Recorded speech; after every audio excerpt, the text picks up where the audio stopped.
Hi, this is Dr. Richard Ruhling here to welcome you to the Total Health Channel. We're talking about, and sharing a Protestant view of Catholic bishops' vote for immigration, and want to mention a book, Rome Stoops to Conquer. Uh, the message of the bishops recently was condemning the indiscriminate mass deportation of people and the dehumanizing rhetoric under the Trump administration. But bottom line is that there's some history that most people don't see or understand. Early Americans risked death at sea and by starvation or from Indians in the New World for freedom of speech, assembly, press, and religion. And they crafted a constitution that has made America great, second greatest uh, constitution in the world, second only to the Ten Commandments. When God took Israel out of Egypt, he says, because you love me and I delivered you from bondage, you will not do these things. It was a very positive statement.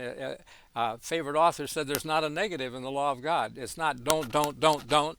It's because you love me, you will not do these things. And I think that if we lie, cheat, and steal, we're not happy people. That law is a good law, and the U.S. Constitution is a good constitution to minimize government needing to whip us and make us do right. It's about self-government largely, and that's what we really need. God isn't wanting us to. People wonder, where's God? How come things are so crazy? Why doesn't He stop all this killing? God can't just jump in and do that. If He did that, everybody would be afraid of God and serve Him from fear. But God is a loving God. He loved the world so much that He gave His only begotten Son, it says in John 3:16, to reconcile us. He died for our sins, and because we love Him, we don't want to do the bad things. We want to do the good things, and we can learn to do well and enjoy life. Okay, it's a good life. I'm 83. I've lived well most of my life. Uh, so I just want to extend the invitation here, but going back into history, we find that the medieval church was into forcing people to be good. And they really couldn't do it that way because there were Protestants who didn't want to bow to the Pope and who found that in the Bible a lot of truth and information. So the Catholic Church burned them at the stake. Okay, well, is that good or not? How about the freedom? This is why they came to this country, risking death at sea, death from Indians, and starvation. We want to extend that freedom to others, but people, and the Catholic Church at the same time was colonizing all of South America. Uh, I went to Google it and find out how many dozens of countries there are, from Argentina up to Mexico, and with lots of smaller ones. But why can't those people? I happened to spend a summer in South America in 1960. I was a student from my college, went down like and I came back and brought a report. But I found that everybody I talked to practically wanted to come to America someday. Well, now they're coming, and we're paying the food stamps and the rent subsidies. The Pope comes to our Congress, U.S., in 2015 and tells us how to run the country and let everybody in. Well, I think that's shameless failure on his part, because why do all those people coming from Catholic countries want to be in the only Protestant nation in the world? I think it's a strategy on the part of Jesuits who want to, voting wise, change the politics and let everybody vote for free meals, free rent subsidy, free education, free medical care. Isn't that nice? Let the rich people pay for it. Well, pretty soon the rich aren't rich, and they're going to rebel about that too. Let people earn their own way. Those Catholic countries are far richer in resources than we are. They have rainforests and Amazon rivers and so on, water, fresh water, even going out into the ocean for 100 miles, you got fresh water, even though you can't see the land because the Amazon is so big. Well, we need to see how we can live well with God's plan Otherwise, it says in Jeremiah 30, verse 11, he's going to make a full end of all other nations. I don't want to be here when the full end is made. I believe that it's going to be bad news.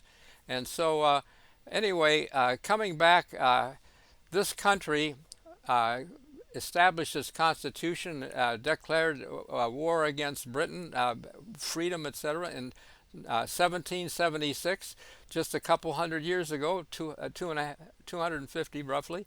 Next year is 250, I guess, 26 from 76. So, what's the deal? The deal is that some Catholic people, heads of, they want to make people do it their way.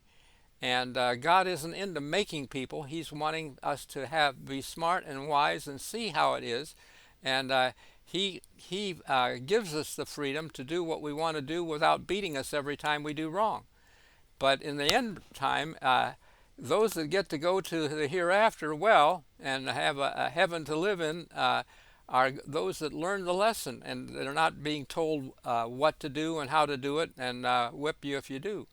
So during the Reformation, there were millions of people. I was taught, this is now 65 years ago when I was in college, history, conservative historians say 50 to 100 million Christians lost their lives during the Inquisition and the Protestant Reformation. That's a lot of people. And the intent by the Catholic Church, who somehow it got stopped because Napoleon took the Pope prisoner and he died in exile, and God opened up this country. Columbus discovered America, and the people that wanted to came this way, risking lives. The Catholic Church settled and colonized all those countries to our south, from Mexico to down at the bottom, Chile, etc., Argentina. But not good for the way it is. They strategized to move to America, to affect the voting bloc and be liberal. Don't dehumanize anybody. Let them have dignity. Let them have free food stamps, free rent and education and medical care. So that's what's been happening since the Pope came to appeal to help us run the country better. Well, I'd say, why can't they make the countries down there better and do what they want, because they have the resources of the rainforest, etc. I just think it's poor. And when a book was published in 1935, it was based on the Concordat that Cardinal Pacelli signed with Hitler to make the world Catholic, when they won the war. And that's why Italy and Spain joined the war against Europe, basically. The UK was on its knees. They were bombing London almost every night. And America got into the act and stopped the war, won the war, became the greatest nation in the world as a result of World War II, because we stopped what was going on that was going to be bondage. But the intent was Catholic intent. The title of the book is Rome Stoops to Conquer. And yes, it was an effort to use Hitler and war to conquer and make the world Catholic. That's what the agreement was, the Concordat. So not good, and that's less than 100 years ago. And since then, when it failed, they lost the war, they had a new strategy. UN, okay, New World Order, with all those Catholic countries in South America to outvote America as a single nation, okay, and not good, except that we have veto power, etc. But with all the people moving into the country from the South now, it's not a good situation for politics, and I don't know how this is going to end exactly, except that what we're talking about is seen clearly in Revelation 13. The first sea beast, the sea represented people and multitudes, nations, tongues, was the Catholic Church. It came out of the sea. It came because of a populated area in the old world. We came from an unpopulated area. The second beast of Revelation 13 was a lamb-like beast. Lamb-like, gentle, peace-loving, etc. two horns but no crowns, church without a pope, government without a king, Protestant America. But it caused fire to come down from heaven, and Hiroshima, Nagasaki, we did that for World War II. That's what helped end the war. But um, we then strategized to make an image or a look-alike to the previous Catholic beast. The UN is a look-alike to the Catholic Church because there's so many Catholic member nations that will vote the Pope's agenda. So that's really where we're at coming to, and that it's that UN beast, image beast, that is going to compel people that they can't buy or sell unless they have a mark in their right hand or forehead. Talk about a chip implanted maybe, or like our credit cards. You can't buy or sell without a credit card going to a gas station sometimes. But you know, uh, and I've even seen stores that didn't want cash. Interesting. So we're coming to that, and I just say, hey, uh, before they get control, let's learn what we can about what the Bible says is coming, because it's got a clear picture, and that's what the mark of the beast is about, and understanding it. Uh, uh, some people say the mark in a recent epidemic is a precursor to that. Anyway, I'm not saying that's the case, but I just say, hey, um, like to post below a link where you can get a free book online to read. And it helps you understand the history of where we're at today and how we're about to lose our freedoms, Trump or no Trump, and just depending on what happens. I just see the Bible has answers, and we'll give some more of them another time. But thank you for considering this. God bless you, and we'll see you again at the top. Go to the website that I has posted down below. Thank you.